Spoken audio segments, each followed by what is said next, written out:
Basi tunakwenda kuendelea. Wiki iliyopita kuna ujumbe ambao tulianza kusikia kwa habari ya mwenendo wetu na maisha yetu ya wokovu katika Kristo. Na ujumbe ule ulikuwa ukitusisitiza sana tujue kwamba Kristo ametutafuta au ametuokoa kwa ajili ya nini hasa. Kwa sababu usipoelewa kusudi la msingi, ukakazana na kusudi la sekondari, usipoelewa kusudi la msingi, ni rahisi sana kuweza kuyumbishwa huku na huku na ukatafuta kwa Kristo kitu ambacho kwake yeye haikuwa ni msingi au ni kusudi la kuu la wokovu wetu. Kwa sababu sasa hivi katika kanisa tumekuwa na upepo wa mafundisho mengi, na ukielewa kwamba fundisho ni kitu hatari, mafundisho ni kitu hatari. Ukiangalia nyaraka za Paulo, aliyaonya sana makanisa ambayo aliyapelekea zile nyaraka kwa habari ya mafundisho mapotofu. Na wakati mwingine tukizungumza kwa habari ya mafundisho mapotofu, tunaonekana kana kwamba sisi ni wapingaji fulani hivi, kwamba tunapinga vitu, lakini kanisa tusipokataa mafundisho ambayo sio sawa, ni hatari. Ni ili umwambie mtu kwamba iko sio sawa ili achague mwenyewe. Na ukiangalia nyaraka za Paulo, hata ukiangalia manabii wa Agano la Kale kipindi kile cha kabla ya Kristo, waliandika, wakina Isaya, wakina Yeremia, waliandika kwa habari ya manabii wa uongo, kwa habari ya mambo ya uongo. Walizungumza habari ya ndoto, walizungumza habari ya manabii ambao walikuwa wanatumia jina la Bwana kinyume, waliandika. Na hata Yesu mwenyewe alitahadharisha. Akasema kwamba mimi nikiondoka watakuja, kuna mbwa mwitu hatari watakuja, wasilihurumie kundi. Kwa hiyo swala la kuzungumza vitu ambavyo viko kinyume na fundisho hasa la Kristo au ujumbe halisi wa injili ya Kristo, kuya display, kusema kwamba hii sio sahihi ni hii, sio kwamba ndio unapinga. Unajua kuna wakati mwingine sisi waamini, ukizungumza kwamba unajua hii sio sawa ni njia ni hii, unaonekana kwamba wewe kama ni unaleta upinzani katika Kristo, unapingana na mababa zako. Wewe unasema unapingana na watu wazee, unapingana na watu wazima, unapingana na wazee. Lakini sivyo. Bwana Yesu asifiwe. Kwa kila kitu ambacho hakiko sawa, sisi kama waamini yatupasa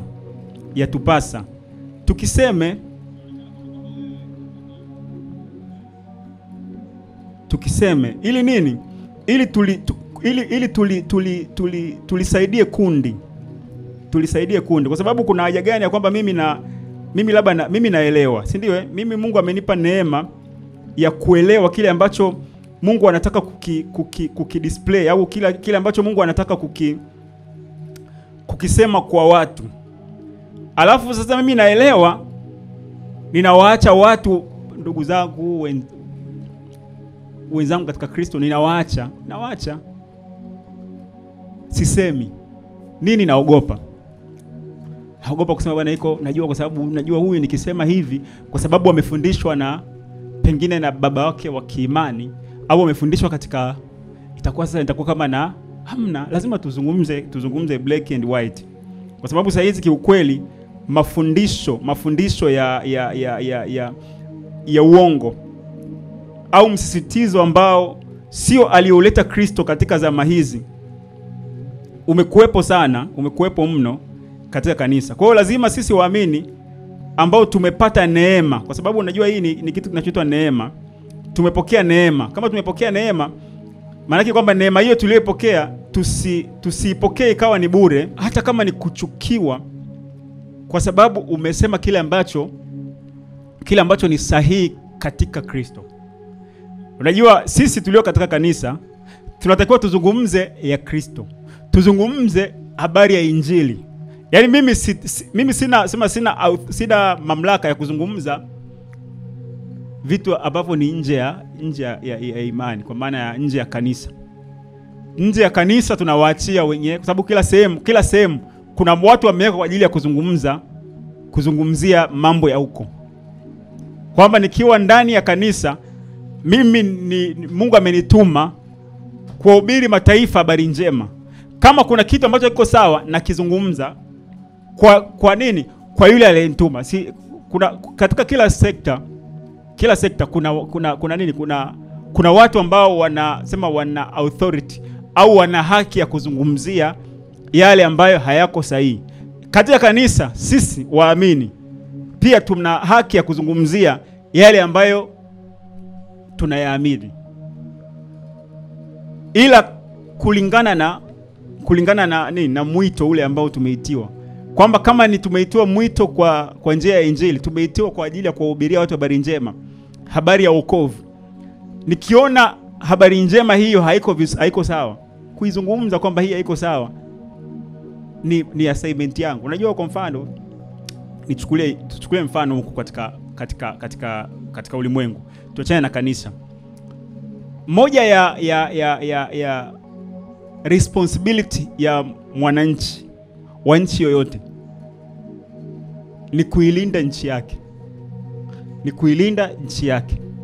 Yaani kwa mfano ukiona kuna uovu unatendeka mahali, alafu huo uovu unatendeka ukakaa kimya, kwa maana ya kwamba kuna uovu, labda watu wanafanya uhalifu fulani, unachokifanya watakuwa ukaripoti kwenye vyombo vya dola. Sio wewe ushughulikie, ukaripoti kwa wale ambao wanashughulika na hiyo kitu.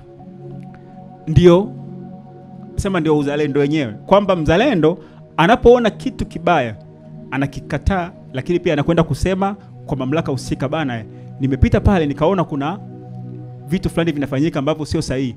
Kwa hiyo unakuta ule uovu unakwenda kushughulikia.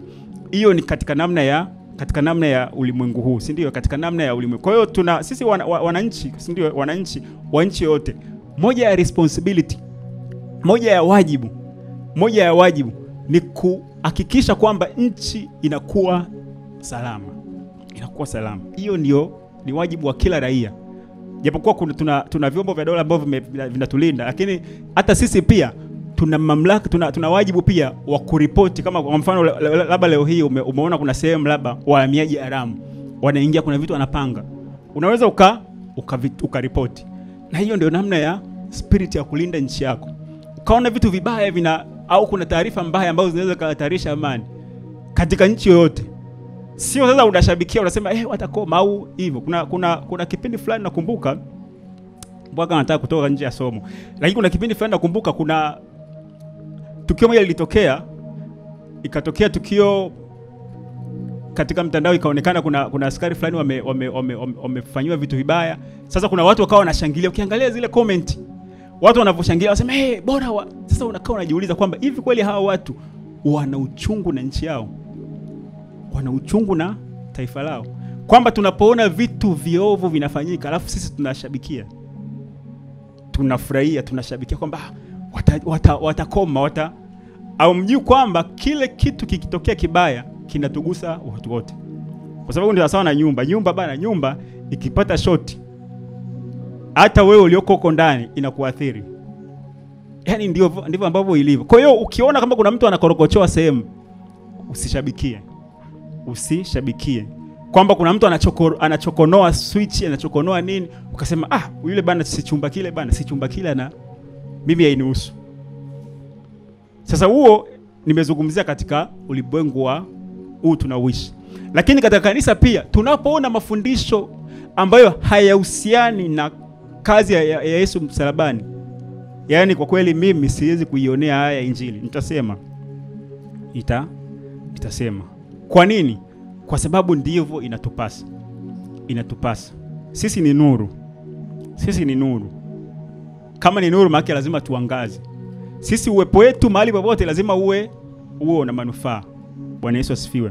Kwa hiyo tuliangalia ujumbe ambao ulikuwa na kitu kinasema Ufahamu utajiri unaopatikana ndani ya Kristo. Ufahamu utajiri unaopatikana ndani ya Kristo. Na naamini Mungu ameleta somo hili kwa sababu katika zama hizi ukiangalia mafundisho ya sasa hivi ambayo yana msisitizo katika kanisa, kuna aina ya utajiri ambayo imekuwa ni msisitizo. Utajiri wa fedha, mambo ya hela, mambo ya pesa, mambo ya material things, vitu, mali zenye kuonekana, magari, nyumba. Yaani tumekuwa na msisitizo hapo kwamba ukiwa ndani ya Kristo una uhakika wa mambo ya fedha, mambo ya kwamba mimi Mungu nikasema kuna mtu mmoja shaye kumsikia siku moja anawaambia watu, ndio injili, anakuambia wewe mpendwa, hata gari una alafu unamkataa Kristo. Hata gari una alafu unamkataa Kristo. Unakaa kwenye nyumba ya kupanga, sio unahia, alafu unamkataa Kristo. Sasa unakaa unajaribu kuuliza kwamba hivi kweli Kristo ni kwa sababu ya mali? Ni kwa sababu ya mali? Ili kama tunawadhiaki watu, au mimi ninavyo hivi kwa sababu Yesu ndo amenipa? Lakini ni kweli? Ni kweli Yesu anaweza kawa amekupa kitu ambacho kimekuwezesha kufanikisha ambayo tuambie watu kile kitu cha msingi ambacho Kristo anakiachilia, alafu katika hicho tunachokipata, tukitembea katika hicho, tunaweza tukapata vingine ambavyo tunavihitaji. Bwana Yesu asifiwe. Kwa hiyo ufahamu utajiri unaopatikana ndani ya Kristo. Utajiri unaopatikana ndani ya Kristo ni tofauti na vile ambavyo sasa hivi kanisa limekuwa likisisitiza mambo ya fedha. Wakati mwingine tumeweka hata vipindi vya ujasiriamali kanisani, tumeweka vipindi vya uchumi kanisani, mambo ya kiuchumi ambayo naweza ngasema sio mbaya, lakini je, ni mahali pake? Ni mahali pake? Kwa sababu sawa, tunaweza tukaangalia mfano, tunaweza tukaangalia mafundisho ambayo yakatuonesha ni jinsi gani ambavyo Mungu aliwawezesha watu wake kufanikiwa katika nyanja mbalimbali, ikiwemo hata kiuchumi. Lakini nikimuita expert wa uchumi hapa, mtaalamu PhD wa uchumi, aje kutufundisha mambo ya uwekezaji, mambo ya hisa, mambo ya nini, inaweza kawa sio mbaya, lakini kuna namna ambayo tunaweza kuwatengeneza watu focus yao tena isiwe imani katika yeye, ila imani katika yeye pamoja na jitihada zingine. Kwa hiyo tunaweza kulitoa kanisa katika imani kulipeleka tunasema katika elimu ya ulimwengu huu. Sababu kuna elimu ya ulimwengu huu pia. Kuna elimu ya kuna maarifa ya kiroho na kuna maarifa ya ulimwengu huu. Yote tunatakiwa tuyapate, lakini lazima ujue line. Ukitaka maarifa ya ulimwengu huu, tunaenda kwenye formal schools. Hizi shule ambazo zinafundisha mambo ya uhasibu, mambo ya uchumi na kadhalika. Lakini tukitoa mambo ya uchumi, tukichukua sasa kule, tukideploy, tukitoa shule ya uchumi ya kwenye vyuo, tukaileta kanisani, inaweza ikaonekana sio mbaya, lakini hatukombei wakati. Kwa sababu iko ambacho cha msingi kabisa tumekielewa kwanza. Bwana Yesu asifiwe. Naomba nirejee kidogo tulichokiangalia kilopita. Tuliangalia kuhusiana na hii neno temu utajiri, kwa sababu utajiri Yesu mwenyewe alishalizungumza, mitume walizungumza ile temu utajiri. Tajiri ulio ndani ya Kristo Yesu. Tajiri maskini na tajiri. Utajiri umezunguka. Ukisoma katika Biblia, hata Mungu anasema utajiri na heshima viko kwangu. Sasa utajiri ni nini? Tuliangalia kilopita, tukasema utajiri au wealth ni hali ya kuwa na wingi wa vile vinavyohitajika mahali kwa kiwango cha utoshelevu na hadi akiba. Kuna vitu vinahitajika mahali. Kuna vitu vinahitajika mahali. Vile ambavyo vinahitajika mahali. Unapokuwa na hivyo vitu katika kiwango cha utoshelevu kinachotosheleza na hata akiba, tunasema wewe ni tajiri. Sababu Ukiondoa hiyo neno akiba, hapo bado. Kwa sababu utajiri, kitu ambacho anaweza akajivunia ni ile akiba, treasure, akiba, hazina yake. Kwa hiyo kama bado haujafika kiwango cha kustore akiba, bado unaishi kwenye kiwango cha kawaida cha kuishi. Lakini tunapozungumza utajiri, kuna kitu kinachoitwa akiba. Na tukaangalia ukilopita, kuna aina mbili kuu za utajiri. Unaweza kuwa utajiri wa mali na fedha, vitu vinavyoonekana, vinavyoshikika, sema tangible. Lakini kuna utajiri wa maarifa au taarifa, ambavyo hivyo vinampa mtu ufahamu na hekima. Ni vitu ambavyo havionekani. Kwa mfano, ukikutana na mtu ambaye pengine katika namna ya kawaida tuseme amesoma sana shule, labda ni profesa, ukimwona hivi utamjua, sio rahisi. Hata akiongea hivi unaweza usimuelewe kwa mpaka kuonesha CV yake. Hata sisi, kwa mfano, mtu ambaye ameokolewa, Mungu amempa neema ya kujidhihirisha kwake katika kiwango ambacho ni kile kikubwa, imani yake imekuwa, akamfahamu sana mwana wa Mungu, akamfahamu sana Mungu. Kukutana naye hivi sio rahisi kumuelewa kwa kumuona kukajua moja kwa moja. Lakini mtu mwenye mali na fedha akitokea tu hivi, pengine unaweza ukamjua. Pengine labda usafiri atakaokuwa nao, pengine nyumba yake, pengine kuna namna ambayo unaweza ukajua huyu mtu ni mtu kwa uharaka. Kwa hiyo utajiri kuna wa mali na fedha, lakini pia kuna maarifa, utajiri wa maarifa. Sasa watu wengi tulizungumza wiki iliyopita sana, watu wengi sana wanakimbilia kwenye huku mali na fedha. Akili zao zimeangalia kwenye mali na fedha. Lakini mtu ambaye anatafuta kwanza maarifa, anatafuta kuwa na maarifa ambayo yanampa ufahamu na hekima. Mtu wa namna hiyo ana uhakika wa kupata mali na fedha. Unajua, niseme hivi, hata katika logic tu ya ulimwengu wa kawaida hivi, watu waliosoma, tuchukulie katika ulimwengu tu, watu waliosoma ndio wanakuwa na position fulani. Lakini wale ambao wanawekeza kwa watu ambao wamesoma sana, inawezekana mtu hajasoma sana, lakini labda staff wake ni watu ambao wamesoma. Kwa sababu kuna kwenye ukiangalia katika ulimwengu huu wa wetu tunaoishi, kuna makampuni makubwa yanaongozwa na watu ambao sema ni college dropper.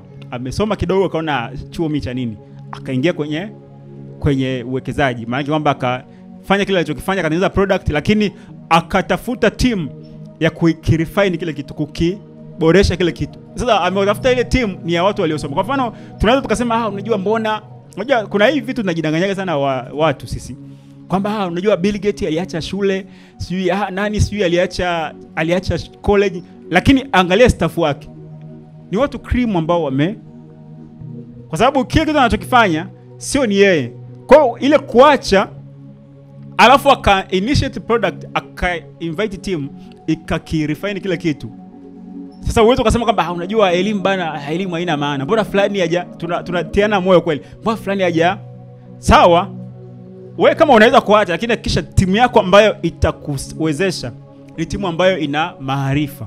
Bwana Yesu asifiwe. Kwa hiyo nimeona nilisema hiyo kwa sababu kuna namna ya kutiana moyo.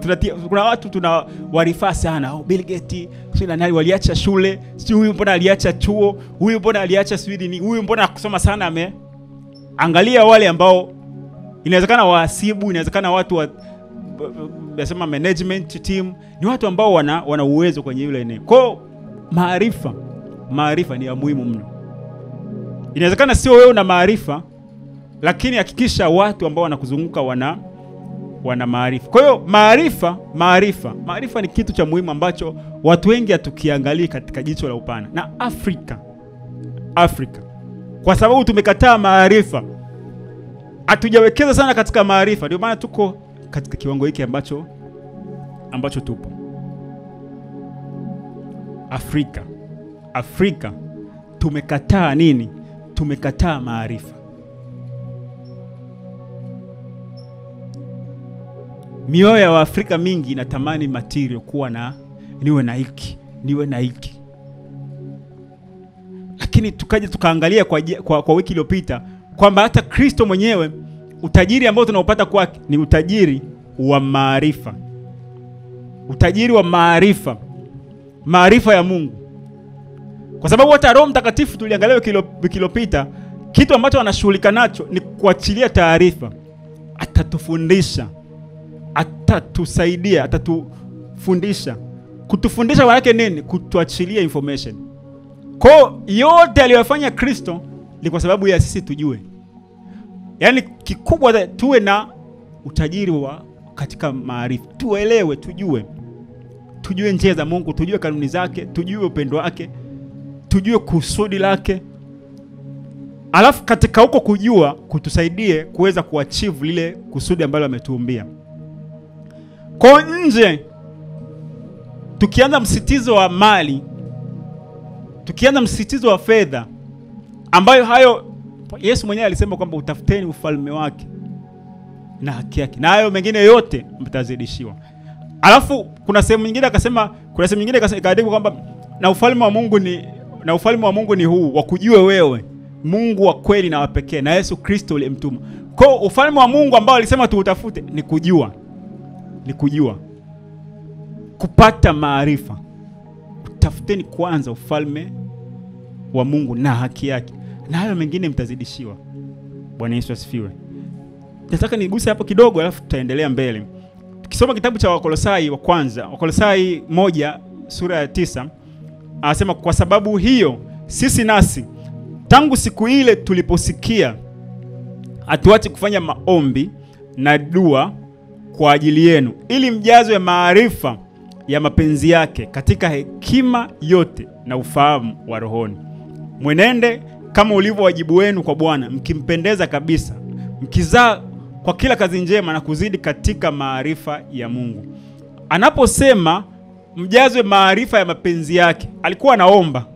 Paulo alikuwa anaombea hao Wakolosai. Anasema tulikuwa tunaomba ili mjazwe maarifa ya mapenzi yake katika hekima yote na ufahamu wa rohoni. Akaenda huko anasema na kuzidi katika maarifa ya Mungu. Akuombea huyu mtu majumba, kwamba anajua, na waombea kwamba angalau mali fuba liongezeke, muwe msitikisike kiuchumi, muwe na mpenyo wa kiuchumi, muwe imara na magorofa mjini. Akuzungumza hayo mambo. Alisema mjazwe maarifa ya mapenzi yake katika hekima yote na katika ufahamu wa rohoni. Na ndio kikubwa ambacho Kristo alikileta, na kuzidi sana katika maarifa ya Mungu. Kwa lengo la kukutana kanisani, tunaposema tunaenda kukutana kanisani, kama iko hilo lengo halitusaidii maarifa kukua, lazima kuzidi katika maarifa, inakuwa haina maana sana.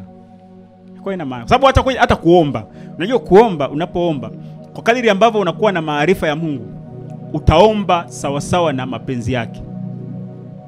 Unajua mtu ambaye unaona kabisa huyu maarifa hayapo, usikiliza hata maombi yake, ataomba vitu vya ajabu.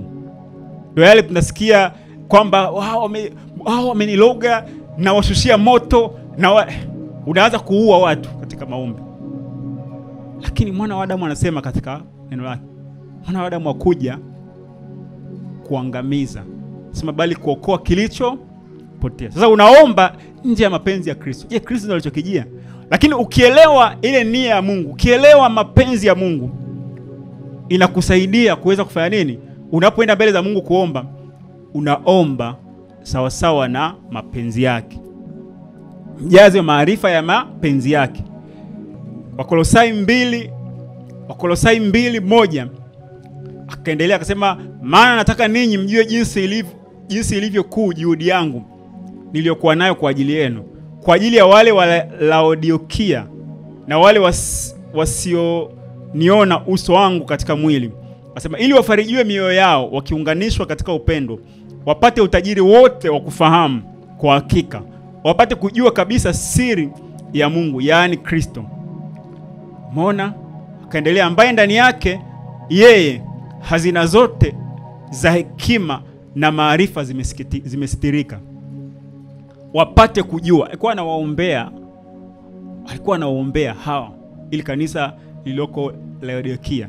Anasema wapate utajiri wote wa kufahamu kwa hakika, wapate kujua siri ya Mungu, yani Kristo, wapate kumjua Kristo. Ndio utajiri ambao unazungumziwa hapa.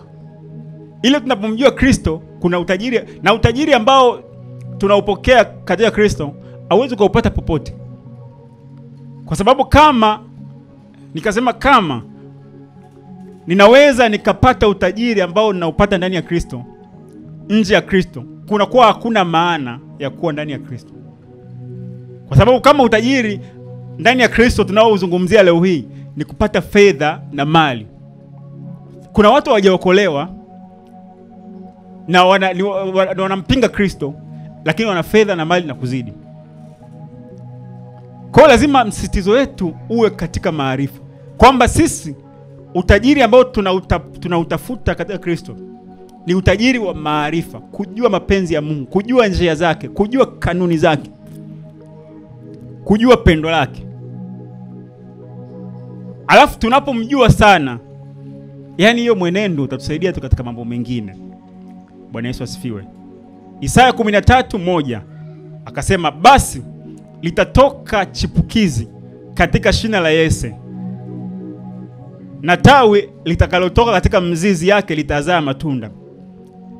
Na roho ya Bwana atakaa juu yake, roho ya hekima na ufahamu, roho ya shauri na uweza, roho ya maarifa na kumcha Bwana.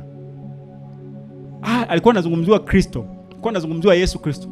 Isaya alikuwa anatabiri kwa habari ya Yesu, kwa sababu chipukizi katika shina la Yese, au hiyo ni nyumba ya Daudi, sababu Daudi alikuwa babake ni Yese.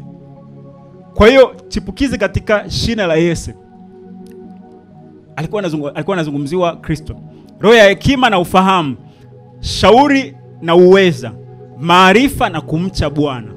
Hivyo ndio vitu ambavyo katika Kristo tuna uhakika wa kupokea utajiri wa namna hiyo. Hekima na ufahamu.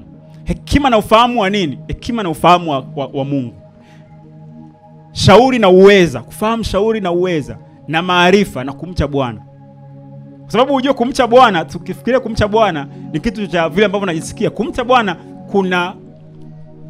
kuna namna yake, kuna njia yake, kuna maarifa yake. Kwamba unajua ngoja nikwambie, kwa mfano ukienda kwa wafalme hao wa ulimwengu, hata leo kuna wafalme. Ukienda labda kwa mfalme wa Uingereza huko, ukienda labda kwa let's say kwenye wafalme ambao waliopo katika zamani, hata zamani, unafundishwa kabla ya kwenda kuonana naye, unafundishwa sema ile protocol za kuingia mbele za mfalme, taratibu za kuingia mbele za mfalme. Uingii tu, utoki tu kaenda tukaingia. Kuna mtu mmoja nishaye kumsikia akisema kwamba ukienda kwa mfalme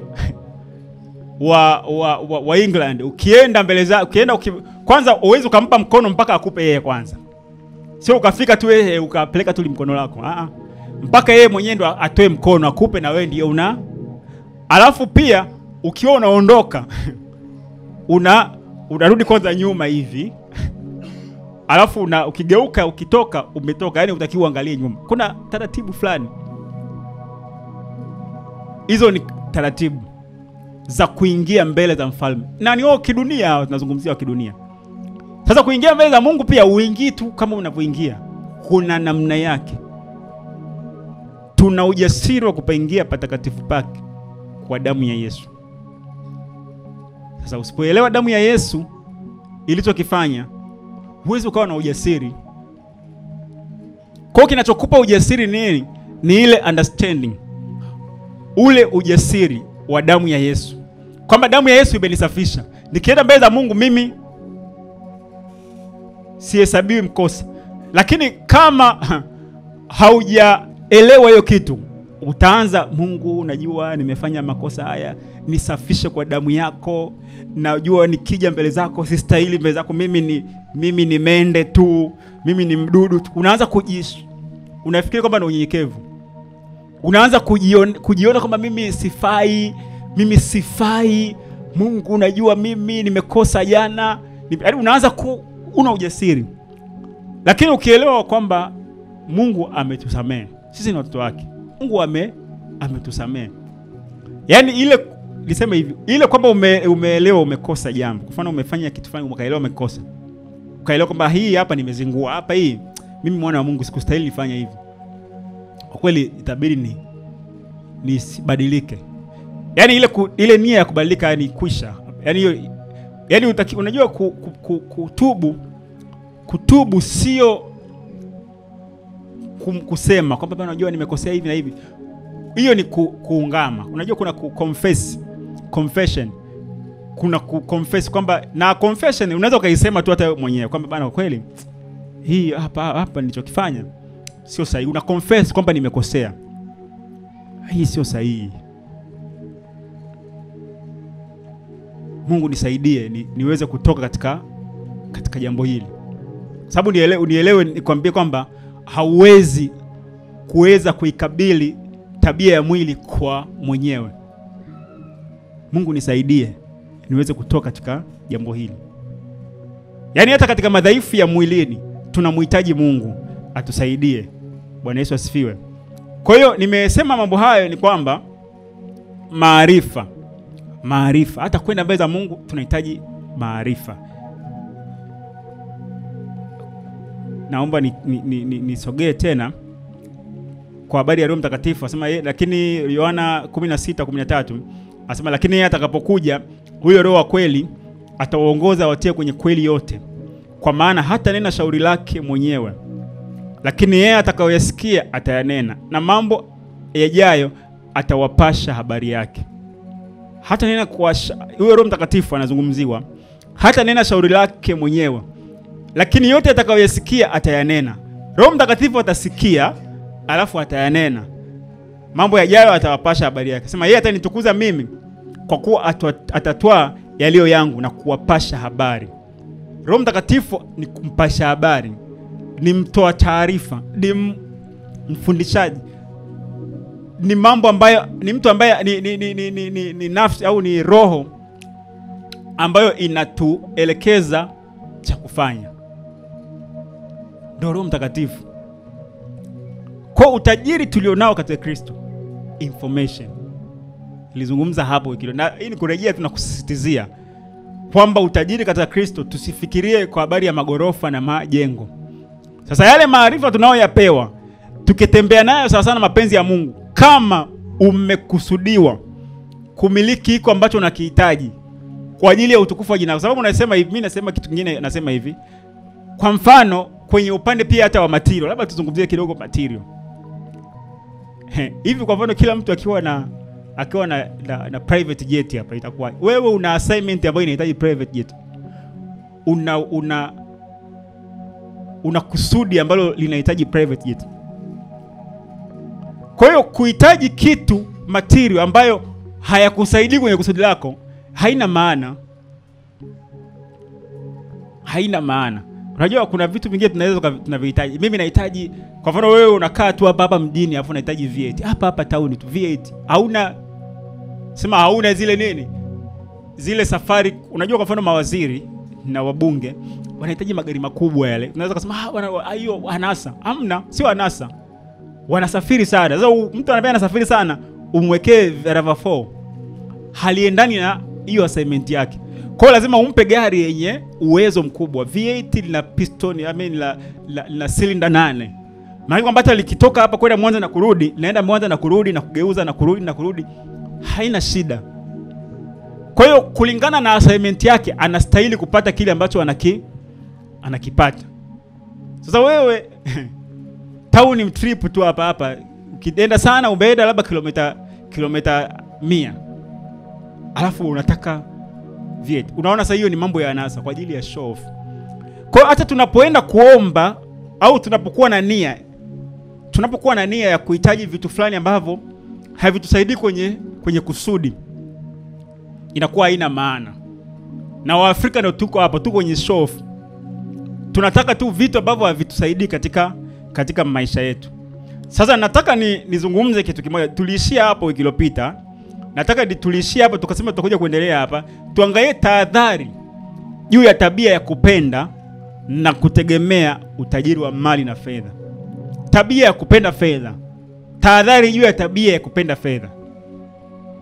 Kwa sababu tabia ni kitu ambacho kinajengwa Na kinajengwa kwa namna gani? Kinajengwa inawezekana kwa kusikia, kwa kuona. Tunasikia nini? Ukisikia mtu anakuambia fedha ndo kila kitu, maana kwamba anajenga imani yako kwamba wewe fedha ndio baba lao. Kwambia bana, pesa ndo kila kitu bana. Mshasikia, nafikiri mshasikia misemo. Pesa ni kila kitu. Pesa ndio sabuni ya roho. Sikia, pesa ndo sabuni ya roho. Tunasikia hayo mambo, hiyo misemo. Lakini lazima tuweke tahadhari juu ya tabia ya kupenda fedha. Sababu tabia ni kitu ambacho kinajengwa. Ni kitu ambacho kinajengwa. Kwa sababu kuna vitu ambavyo ukifundishwa, mioyo yetu itaelekea kupenda vile vitu. Unajua, kwa mfano nazungumza kwa katika namna hii. Kwa mtu ambaye anaangalia picha chafu, kwa mfano, ukiangalia picha chafu, kuna namna ambavyo utakuta mwili wako unapenda na kufanya vile vitu. Unapenda kufanya vile vitu. Kwa nini? Kwa sababu umeona au umesikia. Kisikia nyimbo ambazo zinazungumza mambo ya kitandani. Sio amefanya hivi. Unakuta kwa sababu unasikia, unajikuta unapenda. Kwa nini? Kwa sababu umesikia. Ukisikia watu wanazungumza jinsi gani ambavyo mambo ya hela, jinsi ambavyo nimeenda nikabarikiwa hiki, nikapata hiki, kuna watu wengine wanaingia hata kwenye utumishi kwa sababu amesikia kwamba kuna mtumishi mmoja, nikaenda pale, mtu akanipa sadaka milioni 20, nasema alipewa milioni 20, kumbe kuhubiri kuna dili Nimeenda pale nikapata shilingi milioni hizi, akanipa milioni hizi, akanipa. Unaanza kuwaza kwamba kumbe utumishi kwamba kuna kupata. Kwa hiyo sasa unakuta wakati mwingine watu wanavutika kuingia katika utumishi kwa sababu nini? Alisikia bana mtumishi ameenda tu ghafla tu pap, nikabarikiwa hivi. Unakuta mtu anashawishiwa kwamba kumbe hii ngoma hii ina hela. Kwa hiyo unachokisikia kinaathiri tabia. Sasa tuangalie tahadhari juu ya tabia ya kupenda fedha. Na hizi tahadhari sio ni mimi naizungumza. Ni maandiko yameeleza. Yametufundisha. Neno la Mungu limetufundisha kwa habari ya tahadhari juu ya kupenda fedha. Limetuonya juu ya tabia ya kupenda fedha. Kupenda fedha. Na niseme hivi, Afrika tupo hivi tulivyo kwa sababu ya hii tabia ya kupenda fedha. Afrika kuanzia kanisani na mpaka kwa nje, kwa sababu hii tabia ya kupenda fedha ndio imetufikisha namna hivi tulivyo Afrika. Na hii tabia hasa kanisani sasa hivi inakuja kweli, inafundishwa kweli kweli, watu wawe wanachangamkia mambo ya hela. Lakini mimi inawezekana mchungaji anawahamasisha mambo ya hela kwa sababu anajua anasema nini? Kuna ile nini? Mafungu ya 10, kuna ile yani jamani pambaneni, yani anawachochea yani kwamba anataka hela kwa nini? Kwa sababu anajua yani kuna mtu anaweza ana kutwist kisaikolojia ili nini? Ili baadaye avune na yeye avune. Anakuombea mambo ya biashara bana, alafu kwambia biashara yako ikifanikiwa usinisahau. Sasa sikuombea mtu biashara yake sio jambo baya. Lakini kuna namna ambavyo ikiwa fedha ndo kila kitu ni hatari sana. Kwa hiyo nimesema hata Afrika kwa sababu kwa Afrika ukiangalia mambo ya usaliti, mtu anaweza akatumikia interest ya upande mwingine kwa sababu ameahidiwa fedha. Usaliti. Afrika huko kuna usaliti. Afrika huko ufisadi na ubinafsi. Na hata makanisani umejaa sana katika hivi vitu. Haya mambo matatu. Usaliti, mtu anaweza kumsaliti mtu kwa sababu tu ya mambo ya fedha. Anamsaliti. Anaweza kumsaliti mwenzi wake kwa sababu amekutana na mtu mwenye hela. Hapa bana, huyu ndo mwenye hela. Anamsaliti. Au mtu mwingine anakuwa kwa sababu ya ile tabia ya kupenda fedha, anataka kujilimbikizia. Lakini pia kuna ubinafsi, kwamba kila kitu anawaza ni mimi nipate. Ubinafsi. Hii tabia inatokana na hiyo kitu ya kupenda fedha. Na hata kwenye makanisa unakutana huko wakati mwingine sasa. Wale ambao wenye fedha wale ndio viongozi wa kanisa, shemasi, mzee. Yaani mzee na shemasi makanisani ni wale wenye mpunga mzito. Yaani wewe ukiwa una mpunga mzito sahau. Alafu na wale unakuta sasa wale hata wafanye mambo gani? Yaani inawezekana wanafanya mambo inawezekana ni walevi, inawezekana ni washirikina. Lakini kwa sababu wanafuba, bana wewe utakuwa mzee wa kanisa. Yaani mchungaji hataki kuacha. Bana wewe mzee wa kanisa. Wewe shemasi. Nini? Kinachosema ni fedha. Lakini specification au zile hints, zile sifa za shemasi zimezungumzwa, mzee zimezungumzwa, askofu zimezungumzwa katika maandiko. Lakini kwa sababu tunaangalia tu huyu adaela atatusaidia katika mipango yetu, mipango ya taasisi. Kwa ushemasi huo, uzee huo, japokuwa kuwa na fedha sio mbaya, lakini kama ndo kigezo, tayari mioyo yetu inaonyesha kabisa kwamba sisi mioyo yetu tuna tabia ya kupenda fedha. Bwana Yesu asifiwe. Timotheo wa kwanza 6:10. Paulo anamsisitiza Timotheo mwanae, anasema maana shina moja la mabaya ya kila namna ni kupenda fedha, ambayo wengine hali wakiitamani hiyo wamefarakana na imani na kujichoma kwa maumivu mengi. Anasema bali wewe mtu wa Mungu uyakimbie mambo hayo, ukatafute haki, utauwa, imani, saburi, upole. Shina moja la mabaya ya kila namna ni kupenda fedha. Watu wanasalitiwa, watu wanaasi, watu wanatumika kwa sababu ya fedha, kwa sababu ya kupenda nini? Fedha. Shina moja la mabaya ya kila namna, kupenda fedha. Na watu wengine wameiacha imani, wameikana imani kwa sababu ya nini? Kwa sababu ya fedha. Umeanza vizuri katika Kristo, alafu anakuja anakuambia bana mimi nitafund vitu vyako vyote, nitakufadhili vitu vyako. Tuna masponsor siku hizi kanisani, kama mimi nitakusponsor, nitakufadhili huduma yako yote, wewe haina shida, wewe andaa chochote, cheki leta hapa, mimi bili yote mimi masponsor hao, mapartner. Kwamba mtu anafanya jambo linaonekana kubwa, lakini jaribu kutrace hiyo kitu ameiwezaje kuifanya. Na sasa hivi watu wengi tunafurahiaga tu vitu vikubwa, si ndio? Tunafurahiaga tu bana limefanyika tukio fulani kubwa, limefanyika event fulani kubwa. Hivi tushawahi kujiulizaga kwamba hivi wanaofund ni wakina nani? Tushawahi kujiuliza? Sawa, kuna watu ambao kwa moyo mwema, kwa mfano Mungu amekubariki katika namna ya wingi wa vitu. Kuna ambao kwa nia njema wanaweza wakafund kama hivyo, wanaweza wakajitolea na watangazi na waseme chochote. Lakini kuna ambao wanatoa kwa masharti, either ufanye vitu fulani, either uzungumze maneno fulani.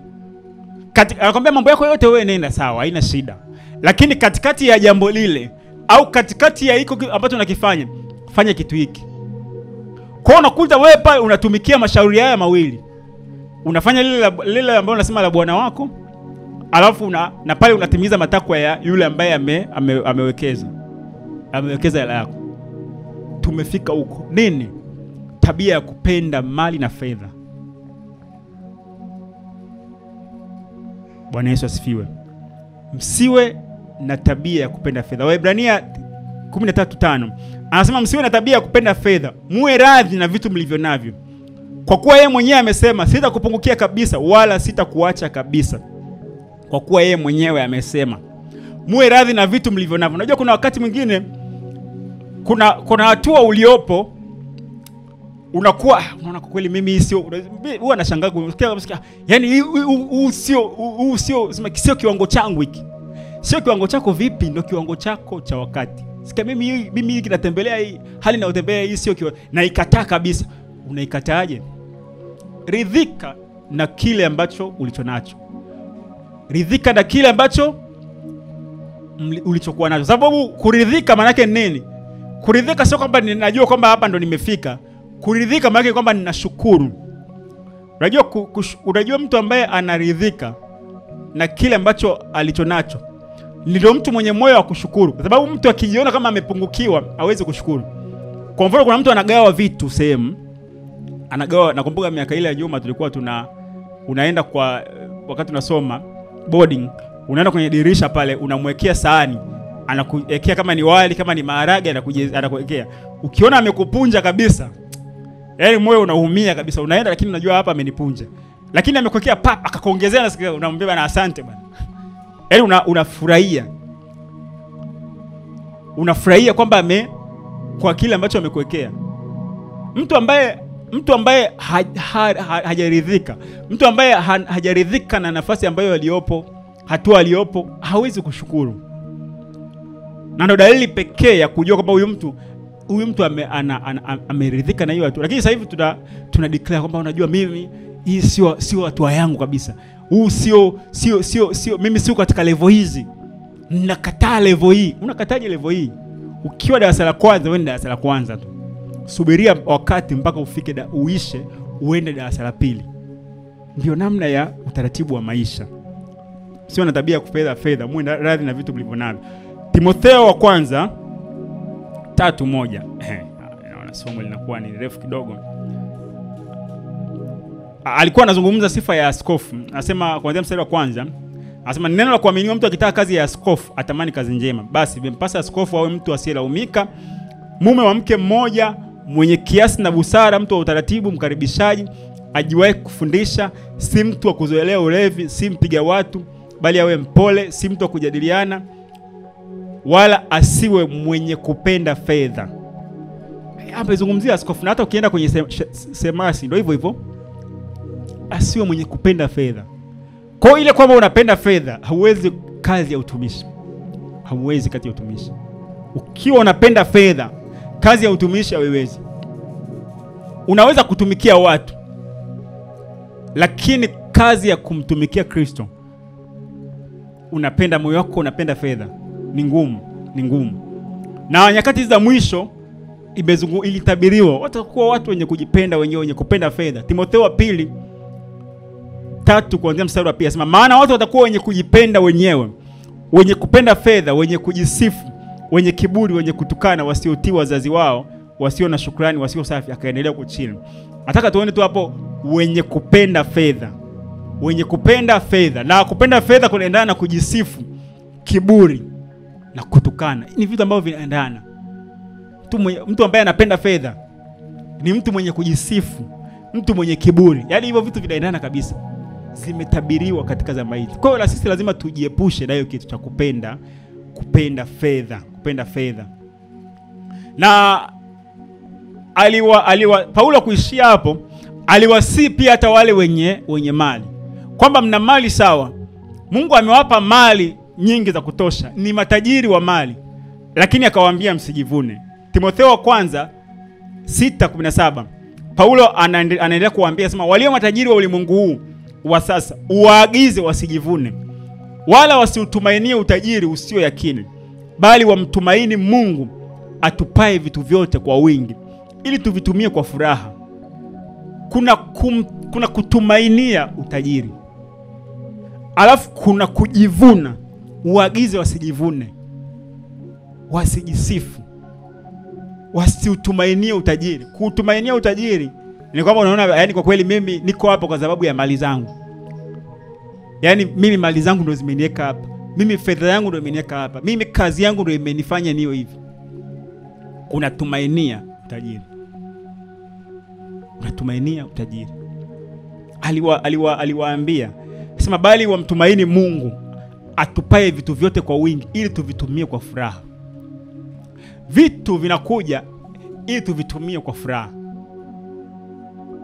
Lakini kuna watu wana fedha wanavitumia kwa ajili ya kuumiza wengine, wanavitumia kwa ajili ya kujisifu, kwa ajili ya kujiinua, majigambo. Ukiwa na mali, alafu kisha zile mali zikakufanya uwe na kiburi, zile mali zikakufanya uwadharau wengine, zile mali zikakufanya pengine uwaonee wengine kwa sababu ya mali na fedha, unajua kabisa kwamba huo iko ambacho ulichonacho tayari unakitumainia. Kwa sababu unapata wapi nguvu ya kuwaonea wengine? Unapata wapi nguvu ya kuwadharau wengine? Unapata wapi nguvu ya kuwachukia wengine au kuwaonea wengine? Kwa sababu ya vile nilivyo navyo. Kwa hiyo ikatokea vile vitu vikapotea, uweze kudhubutu. Kwa nini? Kwa sababu huna kile ambacho ulikuwa unakitumainia. Kwa hiyo akaandika Timotheo, akaandika Paulo, akamwambia Timotheo, matajiri wa ulimwengu huu, matajiri waambie wasiji. Na hata sisi neno linasema na sisi leo, Mungu kuna hatua anatupeleka katika namna ya ufahamu, lakini kuna hatua anatupeleka pia katika namna ya vingi ambavyo tunavihitaji kwa ajili ya kusudi lake. Kwa sababu mimi nasema hivi, mimi kuwa na vitu ambavyo vitanitonja kusudi haina maana. Kwa sababu kuwa na vitu vinisaidia katika kusudi. Na kusudi la kimungu liko hivi, kusudi la kimungu limebezi kwa watu.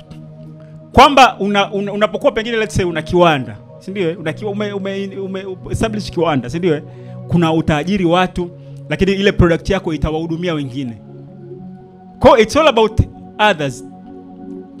Lakini nikiwa pengine na mali, alafu zile mali mimi nikawa na private jet nimeipaki tu pale labda airport, hainisaidii chochote kwangu, yaweza kwenye assignment yangu. So what? Unakuwa na unajua kuna watu wengine wanasema bana mimi natamani kuwa na helicopter. Hiyo helicopter uwe nayo ili nini? Yaani nikiwa na helicopter nikipaki hapo nje helicopter, nikiwa na private jet, nikiwa swi na ligari la aina fulani, litakusaidia kwenye assignment yako? Kwenye assignment yako. Sawa, kuna wakati fulani unaweza kufika, tunasema unatembelea unasema ile nini? Hobby. Kuna mtu mwingine anafanya vitu kwa hobby. Unafika point ya kufanya kwa hobby kwamba mimi nishatimiza mambo yangu yote, nafanya vitu kwa hobby. Hiyo sawa, inaweza kufika, lakini sio vitu vya kuzungumza katika kanisa. Sio msisitizo, kwani katika kanisa hatuwezi tukawaambia tukawasitiza watu waende maisha ya hobby, kwamba kuna mtu mwingine anaweza kawa na kitu fulani, sio kwa sababu kinamsaidia sana, lakini kwa sababu tu ni kwake ni kama hobby tu. Bwana Yesu asifiwe. Kwa hiyo Yesu mwenyewe pia alizungumzia kuhusiana na kutegemea mali. Kwa sababu sisi tunajifunza kwa Kristo, naomba tusome kitabu cha Marko 10 kuanzia mstari wa 21. Yesu alikuwa anazungumza na mtu mmoja kwa habari ya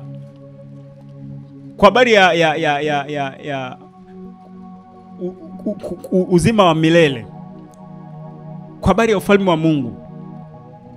Yule mtu alikuwa akamuuliza hivi, nifanye nini ili ni urithi uzima wa milele? Yesu akamuuliza, unazijua amri? Akamwambia yeye nazifahamu. Akamtajia zile amri. Na akasema kwamba hayo yote mimi nimekwisha kuyashika tokea nikiwa mdogo. Yesu akamwangalia akampenda. Kwenye kitabu cha Marko 10:21, anasema Yesu akamkazia macho akampenda, akamwambia umepungukiwa na neno hili moja. Umepungukiwa na neno moja. Enenda ukauze ulivyo navyo vyote, uwape maskini, nao utakuwa na hazina mbinguni. Kisha njoo unifuate. Anasema lakini yeye akakunja uso kwa neno hilo, akaenda zake kwa huzuni, kwa sababu alikuwa na mali nyingi. Anasema Yesu akatazama kote kote, akawaambia wanafunzi wake jinsi ilivyokuwa shida kwa mwenye mali kuingia katika ufalme wa Mungu. Anasema wanafunzi wake wakashangaa kwa maneno yake. Yesu akajibu tena akawaambia, watoto, jinsi ilivyo shida wenye kutegemea mali kuingia katika ufalme wa Mungu. Anasema ni rahisi ngamia kupenya katika tundu la sindano kuliko tajiri kuingia katika ufalme wa Mungu. Akaendelea huko chini. Nisiendelee. Lakini nataka kuangalia ni nini? Yesu alitoa maelezo vizuri. Sababu aliwaambia hapa akasema jinsi gani ilivyokuwa shida mwenye mali kuingia. Wakashangaa akasema ndio hivyo, yani kwamba wakamshangaa Yesu. Akatoa maelezo vizuri. Akasema ni shida mwenye kutegemea mali. Mwenye kutegemea mali kuingia katika ufalme wa Mungu ni shida mno. Kama mimi nategemea mali, alafu nategemea mali zangu kumfuata Mungu, haiwezekani. Haiwezekani. Unategemea mali. Unajua kuna mtu mwingine akwambia, yani mimi kwa kweli nikiwa tajiri nitamtumikia Mungu kweli. Nikiwa tajiri nitamtumikia Mungu kweli. Nikiwa na ABC ndio nitamtumikia Mungu kweli. Kama uweze kumtumikia Mungu katika style, katika status hiyo ulionayo, katika vile ulivyo navyo, yani hata uwe na vingi, haitowezekani. Sababu uweze kuwatumikia mabwana wawili. Utampenda mmoja na kumwacha mmoja. Yani uweze kumtumikia Mungu na ukatumikia mali, haiwezekani. Lazima iwe kimoja, hapo ndio sema ndio Bwana. Yani mtu akwambia mimi, yani nikiwa Mungu kinibariki, ukanipa nyumba, ukanipa hivi, ukanipa, nitakutumikia. Naka unaangalia huyu mtu vipi? Kama unashindwa kumtumikia Mungu katika hali hiyo ulionayo, katika hali hiyo ulionayo, hata uwe na vingi, sana tena ndio vitakupoteza zaidi. Kwa sababu unataka kumfanya Mungu chambo, kwamba nipe ili na mimi nikupe. Nipe nikupe. Nipe ili nikupe moyo wangu. Tunamtumia Mungu kama chuma ulete. Haiwi hivyo. Kama Mungu nakutumikia ili uniguse mahitaji yangu. Mungu ninaomba, Mungu ninatoa hii sadaka ili unipe. Haendagi hivyo. Tayari maana wewe unategemea mali yako. Nikitoa sadaka, nikitoa kipaji changu, nikitoa kile ambacho nilicho nacho ili Mungu anipe, tayari mimi nategemea kile ambacho nimekitoa. Tayari nategemea kile ambacho nimekitoa. Kwa hiyo kitu cha kama nafanya huduma ili Mungu aguse mahitaji yangu, tayari wewe unategemea kile ambacho unakisema unafanya kama huduma. Ndivyo ambavyo ilivyo. Jinsi gani ilivyo ngumu mwenye kutegemea mali kuingia katika ufalme wa Mungu. Kanisa la Laodikia, katika kitabu cha Ufunuo, Yohana anaandika kwa kanisa la Laodikia. Ufunuo 3:14 anasema, na kwa malaika wa kanisa lilioko Laodikia andika haya: ndio anenayo yeye aliye Amina, shahidi aliye mwaminifu wa kweli, mwanzo wa kuumba kwa Mungu. Anasema, ninajua matendo yako, kwa kuwa hu baridi wala hu moto. Ingekuwa ni heri ungekuwa baridi, basi kwa sababu una uvuguvugu, wala hu baridi wala hu moto, nitakutapika utoke katika kinywa changu. Anasema, kwa kuwa wasema mimi ni tajiri, nimejitajirisha sana, wala sina haja ya kitu. Anasema, nawe ujui ya kuwa wewe ni huu mnyonge na mwenye mashaka na masikini na kipofu na uchi.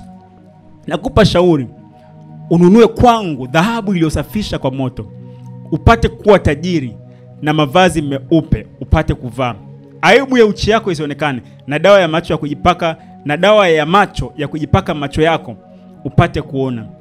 Anasema, wote ni wapendao mimi ninawakemea na kuwarudi, basi uwe na bidii ukatubu. Ili kanisa la Laodikia walikuwa wakijisifia kwa ajili ya mali, kwa ajili ya mali walizonazo. Walikuwa wanajiona sisi ni matajiri bado. Unajua kuna congregation waweza baba, kweli si hapa ndo matajiri hapa town. Sisi ndo watu wenye uwezo hapa mjini bwana. Sisi ndo kanisa lenye hela. Kanisa lenye hela. Nini? Wanatumainia utajiri. Hapo Mungu aabudiwe. Utajiri. Badala unajua ajisifue, tutakuja kuona. Tunatakiwa kujisifu, tunajisifu katika nini? Tunajisifu kwa sababu ya kitu gani? Sasa hawa Laodikia walikuwa wamesema kwamba sisi ni matajiri, hatuhitaji kitu chochote. Hamna mtu wa kutubabaisha hapa mjini. Kama tunaweza kufanya tunakifanya. Tunajisifu kwa vile ambavyo tulivyo navyo. Akasema, lakini ujui kwamba wewe ni masikini, tena uchi. Unajua Mungu aangalie katika namna ya material tulionayo. Anaangalia, je, huyu mtu ananifahamu? Huyu mtu anajua njia zangu? Huyu mtu anajua sheria yangu? Ndicho ambacho anaangalia. Kwa akalionya, akasema ni wapendao na wakemea na kuwarudi. Alikuwa anamkemea. Alikuwa anakemea. Na mara nyingi watu wenye kutegemea mali ndio hao uvuguvugu. Kwamba yuko huku na huku. Yaani ninategemea mali na Mungu. Haiwezekani kuwatumikia mabwana wawili. Yaani watu ambao wanategemea mali ndio wale wavuguvugu, anaenda kanisani ni mshirika mzuri, tena anataka ni mzee wa kanisa, kiongozi, lakini huko anafanya mambo ya kishirikina, huko anafanya mambo ya ana miungu mingine. Bwana Yesu asifiwe. Bwana Yesu asifiwe. Mungu anasema kwenye kitabu cha Methali 8:18, anaandika Suleiman kwa roho wa Bwana. Kwa sababu ukisema Mungu anasema, unasema Mungu amesema wapi? Ameandika Suleiman lakini kwa uvuvio wa spirit. Utajiri na heshima ziko kwangu. Naam, utajiri udumuo na haki pia. Utajiri na heshima viko kwangu. Katika Mungu kuna utajiri. Utajiri hapa. Utajiri wa kuelewa, utajiri wa kujua. Unajua iko hivi. Ukiwa na mali nyingi, unaweza kuwa na mali nyingi alafu kama hapa ni hamna kitu, watakuheshimu kwa sababu tu ya hela zako. Ukiongea watakuwa sawa bana, sawa bana, lakini unaondoka sema yani ujamaa ovyo kweli. Una mali kila kitu, una mali uko vizuri kabisa, una fedha, lakini ukiongea watakuheshimu tu kwa sababu ya hela zako. Lakini ukiongea sababu huyu mtu yani ovyo kabisa. Hivi kwa hiyo ndo anaongea mambo haya. Yaani hata asiye na kitu atakudharau. Lakini ukija, unajua ile human nature, watakukarimu kwa sababu ya vile ulivyo navyo. Lakini ukitoka watasema huyu bure kabisa. Yaani anachoongea na alivyo ni tofauti. Kavaa suti. Kuna siku moja niliona kiongozi mmoja alienda kutembelea ziara sehemu. Alafu alipoenda kufanya ziara, yule ambaye alikuwa amempokea pale katika ile eneo, amepiga suti, kapiga tai, kapiga nini. Sasa wakawa wanamuelezea mheshimiwa. Akamuelezea, akamhoji, akaona kuna mambo mengi ya ovyo. Yaani wewe hiyo style ulovaa umependeza kuliko mimi, lakini hamna kitu, bure kabisa. Yaani amependeza, kavaa tai vizuri, kapiga kanyonga. Alafu yule aliyempokea, kiongozi aliyempokea, kaja very simple. Alafu anaongea pale vitu ambavyo anamdanganya. Kamwambia yani wewe ulivyo na unachokiongea ni bure kabisa. Kwa hiyo unaweza ukawa na mali, unaweza ukawa na, lakini kama hapa hauna ufahamu, hauna hekima, haina maana. Haina maana. Na tunaona watu wengi wanachokifanya ni kitu cha ovyo. Wanayoongea ni mambo ya ovyo. Lakini tunawaheshimu kwa sababu pengine kinachowafanya watu waheshimu pengine wakati mwingine kwa sababu ya material thing, fedha. Tunaona hata wasanii wengine wanaimbaga matusi matupu. Wanapata heshima katika jamii nini? Kwa sababu wanajulikana wana hela.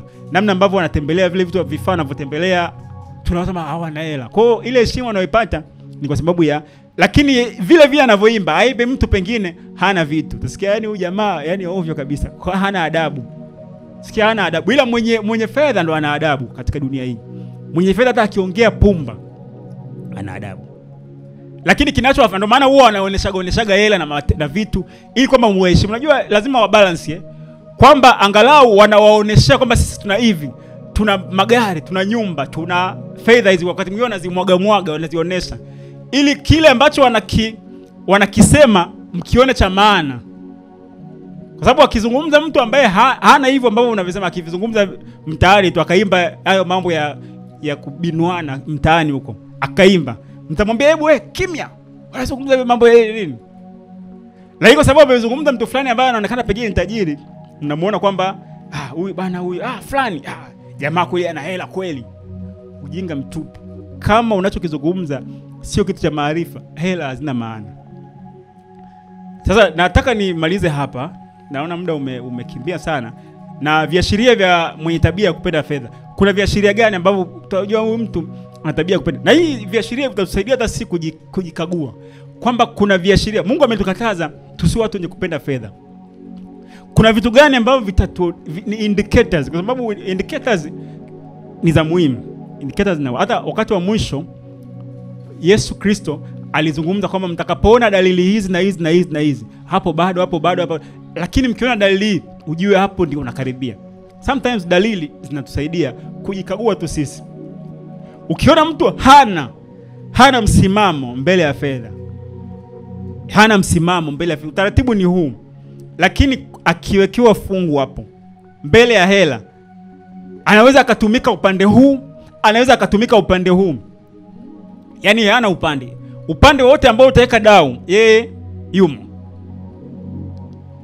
Yaani msimamo wake upo kwenye fedha, kwamba hana, yaani unajua hebu fikiria kwenye maisha, labda tuseme kwenye maisha haya unaambiwa hebu wewe una msimamo fulani, kwamba bana mimi kuna maswali fulani tulikuwa tunaulizana miaka ya nyuma, kwamba hivi nikikupa bilioni 1 ule kinyesi utakula? Mtu anakaa anafikiria kinyesi nitakula. Yaani hata kama ni kibaya, kuna namna unaweza kategwa kwamba wewe ili ukifanya hivi nikupe shilingi milioni 1 utafanya. Hata kwenye mitandao unakuta watu wanaweka vichekesho, kwamba ni kama vichekesho kwenye namna ya maandishi. Anakuambia hivi pengine labda utoke hivi umevua nguo hapa mpaka msamvu, uwe wazi hivi kabisa, nikupe milioni 100.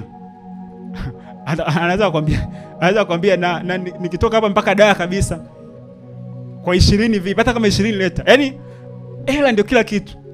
Kwamba katika namna ya kawaida, katika ufahamu wa kawaida, kutembea uchi haiwezekani, ni ngumu, akili kuja ni ngumu. Lakini mtu akwambia bana ukinipa milioni 20 mimi Dar natoboa. Unazungumzia msamvu 50 msamvu, nipe 20 Dar. Hiyo Dar hiyo Kimara Korogwe pale, Kimara Baruti. Yaani maana yake nini? Msimamo wake unaweza ukayumbishwa kwa malipo. Kwa hiyo mtu ambaye hana msimamo kwa sababu ya dau waliotangaziwa, tayari unajua huyo mwenye tabia ya kupenda fedha. Mtu ambaye anakula rushwa, hiyo pia ni dalili mtu ambaye anapenda fedha. Bwana Yesu asifiwe. Naomba nikimbia haraka kwa sababu muda umeshaenda. Lakini pia dalili nyingine pia, mtu ambaye anajisifu kwa ajili ya fedha na mali alizonazo. Yaani ukiona mtu ambaye anajisifu kwa sababu ya vile alivyonavyo, mali na fedha, maana yake kwamba mtu wa namna hiyo moyo wake ni moyo wenye kupenda fedha. Moyo wenye kupenda fedha. Sasa neno la tusi kwa habari ya kupenda, Yaani neno la tusi, hii kitu cha tabia ya kupenda fedha ni tabia ambayo inatuingiza upotevuni. Naomba piano. Yaani lazima tuwe makini sana. Mtu ambaye anajisifu kwa ajili ya vile alivyo navyo. Unajua ukisoma katika maandiko, sijaona sehemu ambapo mtu amejisifu kwa ajili ya mali na fedha. Iliandikwa, ukimwangalia Suleiman alikuwa na mali nyingi, alikuwa na fedha nyingi, alikuwa na hekima, lakini hakuna mahali ambapo unaona kabisa kwamba akajisifu. Aliandika mwisho wa siku akasema yote aliona ni ubatili mtupu, na kujilisha upepo. Yaani japokuwa na yale yote alionayo, akaona kwamba yote ni ubatili. Kwa tunaweza tukawa tunatamani kuwa na mali na fedha kwa sababu ya kupata sifa, kwa sababu ili nijisifu. Lakini neno latuonya na hii tabia ya kupenda fedha. Watu wengi wameingia katika upotevu. Wameingia katika mikataba, katika mafungano ambayo ni hatari, yameuza nafsi zao kwa ajili ya nini? Kwa ajili ya fedha. Kwa hiyo ni muhimu sana tuwe makini sana. Lakini pia kingine cha mwisho, namalizia hili la 3, mtu ambaye dalili ambayo kuna mtu ambaye ni mtu ambaye kupenda fedha hata kwenye utumishi. Mtu ambaye anaenda mbele za Mungu, mtu ambaye anamtafuta Mungu, mtu ambaye anaingia katika utumishi, katika kazi ya huduma kwa ajili ya kupata fedha. Kuna namna tunaweza kusikia shuhuda za watumishi wa Mungu, unajua nilivyoenda nikabarikiwa na hiki, nikapata hiki, nikabarikiwa na nyumba, nikabarikiwa na milioni kadhaa, nikapata hiyo. Kwa hiyo unaona kumbe na mimi nikitumika nitapata hiki kitu. Tayari zile information zimetengeneza moyo wako kuwa na tabia ya kwa ninaingia katika utumishi, katika kazi ya huduma kwa sababu najua nitavipata hivi vitu. Nitapata fedha, nitapata mali. Lakini huo msukumo wa kuingia kwenye utumishi kwa sababu ya kupata,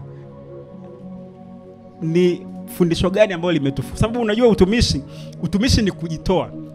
Unajua utumishi ni kujitoa. Ni kujitoa Mungu akutumie kwa vile ambavyo atapenda yeye.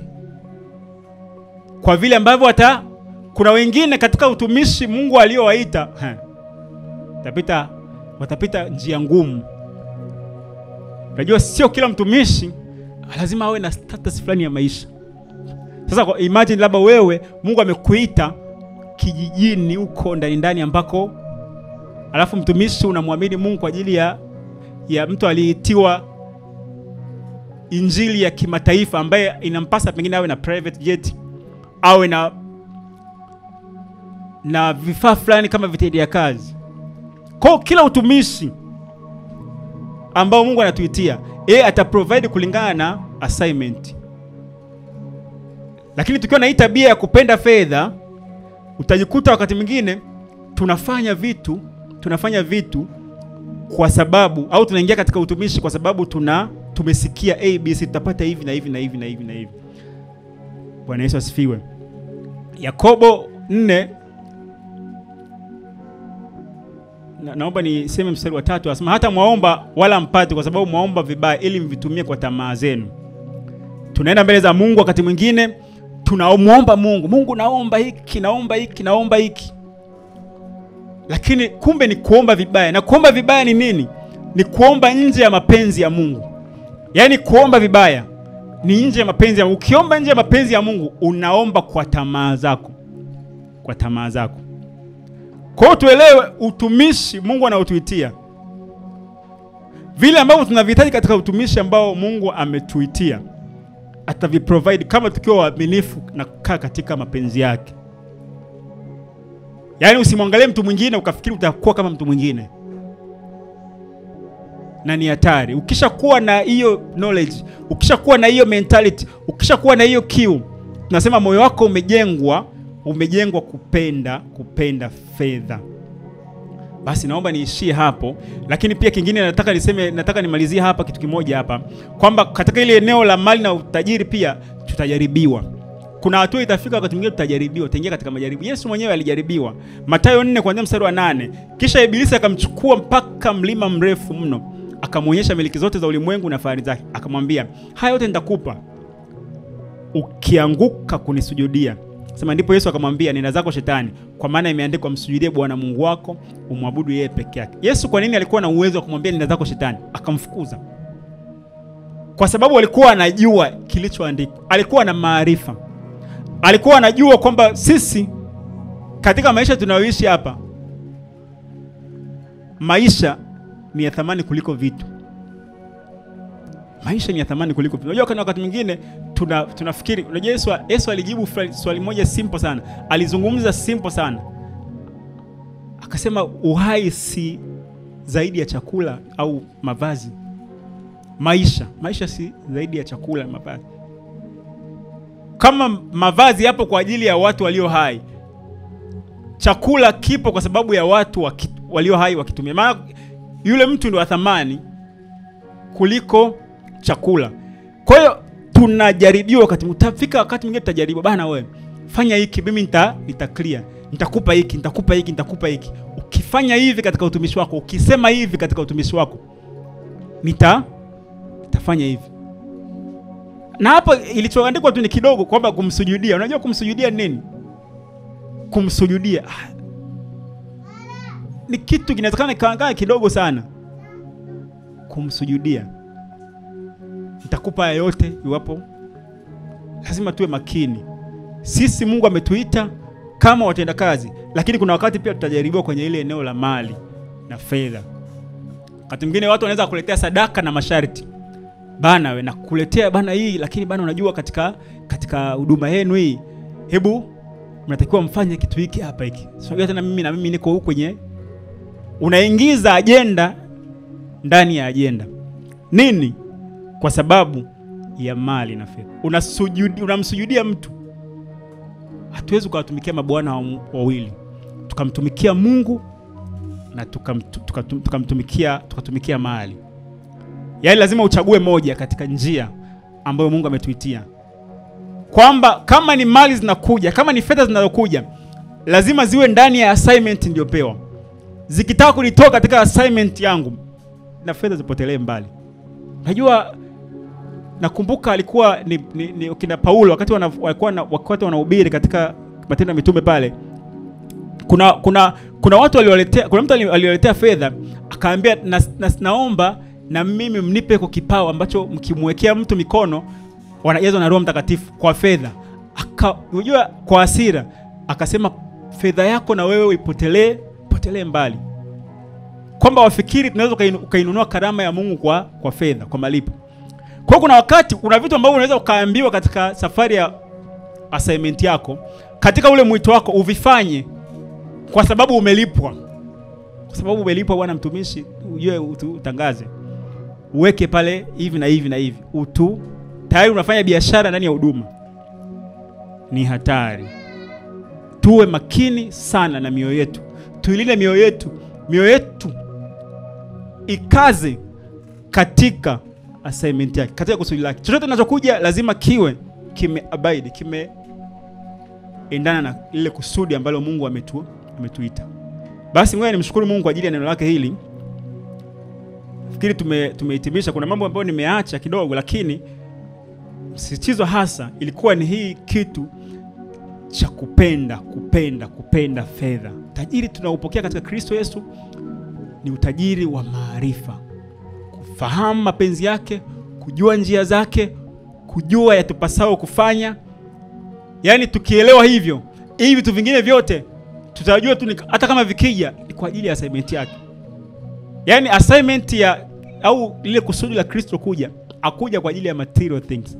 Alikuja tukombolewe katika fikra. Tuwekwe huru katika fikra. Fikra zinapowekwa huru,